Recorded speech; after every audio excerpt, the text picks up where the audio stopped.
In today's video, I'm going to teach you how to turn off Autopay on Klarna. 3 proven ways to do it. 5 minutes. We'll walk through 3 practical methods, starting with the quickest one, then a per order option, and finally how to get help from support if you need extra confirmation.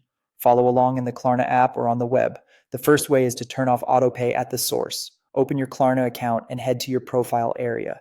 Look for the Autopay section. Here you'll see the card or bank account that's currently set for automatic withdrawals. Select the connected payment method and switch the autopay toggle to off.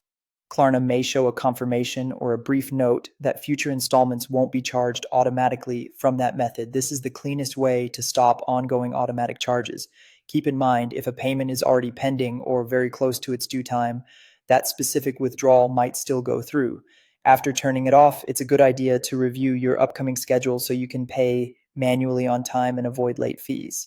The second way is perfect when you only want to change how a specific purchase is paid. From the main view, go to Payments and select the order you want to modify. Inside that order, tap Manage Payments or Change Card.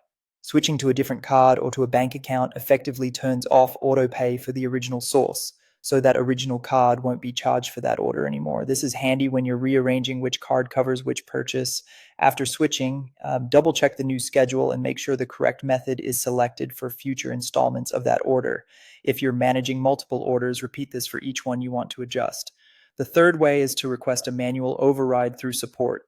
Go to the Customer Service tab and choose Chat with Us. In the chat, ask the AI assistant or a live agent to revoke autopay authorization for a specific purchase. Have your order details ready so they can find it quickly. They can confirm whether autopay is disabled and advise on any pending payments you should handle manually.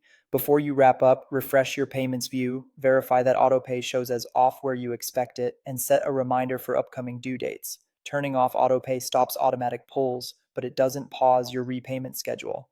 With these 3 approaches, you're in control of how and when your Klarna payments are made.